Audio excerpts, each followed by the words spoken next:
জুলাই গণ অভ্যুত্থানের প্রথম শহীদ রংপুরের বেগম রোকেয়া বিশ্ববিদ্যালয়ের শিক্ষার্থী আবু সাইদ হত্যা মামলার আনুষ্ঠানিক অভিযোগ আমলে নিয়েছেন আন্তর্জাতিক অপরাধ ট্রাইব্যুনাল ২। মামলার ৩০ আসামির মধ্যে পলাতক ২৬ জনের বিরুদ্ধে ট্রাইব্যুনাল ২ গ্রেপ্তারি পরোয়ানা জারি করেছেন। তাদের মধ্যে আছেন বেগম রোকেয়া বিশ্ববিদ্যালয়ের সাবেক উপাচার্য মোহাম্মদ হাসিবুর রশিদ। বিচারপতি নজরুল ইসলাম চৌধুরীর নেতৃত্বাধীন ৩ সদস্যের ট্রাইব্যুনাল ২ সোমবার ৩০ জুন এই আদেশ দেন। ট্রাইব্যুনালের অপর ২ সদস্য হলেন বিচারপতি মোহাম্মদ মঞ্জুরুল বাসিদ ও বিচারপতি নূর মোহাম্মদ শাহরিয়ার কবির। সোমবার সকালে ট্রাইব্যুনাল ২ এ এই আনুষ্ঠানিক অভিযোগ দাখিল করে চিফ প্রসিকিউটর কার্যালয়। আনুষ্ঠানিক অভিযোগে ৩০ জনকে আসামি করা হয়। ৩০ আসামির মধ্যে ৪ জন গ্রেপ্তার আছেন। তারা হলেন বেগম রোকেয়া বিশ্ববিদ্যালয়ের সাবেক প্রক্টর শরীফুল ইসলাম, পুলিশের সাবেক সহকারী উপপরিদর্শক আমির হোসেন, সাবেক কনস্টেবল সুজন চন্দ্র রায় ও নিষিদ্ধ সংগঠন ছাত্রলীগ নেতা ইমরান চৌধুরী ওরফে আকাশ। তাদের পরবর্তী শুনানির তারিখে ট্রাইব্যুনাল ২ এ হাজির করার নির্দেশ দেওয়া হয়েছে। মামলার পরবর্তী শুনানি আগামী ১০ জুলাই। সোমবারের শুনানিতে আসামিদের ভূমিকা তুলে ধরেন চিফ প্রসিকিউটর মোহাম্মদ তাজুল ইসলাম।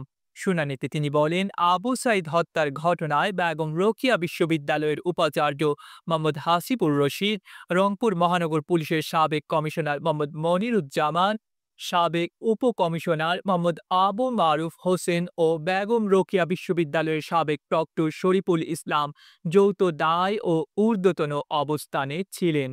তাজুল ইসলাম বলেন, উল্লিখিত ৪ আসামি ঊর্ধ্বতন অবস্থানে থেকে যৌথভাবে নির্দেশনা দিয়ে তাদের অধীন ও নিয়ন্ত্রণাধীন আসামি এএসআই সশস্ত্র মোহাম্মদ আমির হোসেন, কনস্টেবল সুজন চন্দ্র রায় ও আইনশৃঙ্খলা রক্ষাকারী বাহিনীর অন্য সদস্যদের মাধ্যমে ঘটনাস্থলে আগ্নেয়াস্ত্রের মাধ্যমে গুলি চালিয়ে নিরস্ত্র আবু সাইদকে হত্যা করেন। সেই সঙ্গে কমপক্ষে ৪ জনকে আহত করা হয়। এছাড়া অন্য আসামিরা তাদের নিজ নিজ অবস্থান থেকে এই হত্যাকাণ্ড, আক্রমণ ও নির্যাতনে সক্রিয়ভাবে অংশগ্রহণ করেন, সহায়তা করেন। হত্যাকাণ্ডকে ভিন্ন খাতে প্রবাহিত করার জন্য সুরতহাল ও ময়নাতদন্ত প্রতিবেদন পরিবর্তনে বাধ্য করেন বা সুবিধা করে দেন। আবু সাইদ হত্যা মামলার তদন্ত প্রতিবেদন ২৪ জুন চিফ প্রসিকিউটর কার্যালয়ে জমা দিয়েছিল ট্রাইব্যুনালের তদন্ত সংস্থা।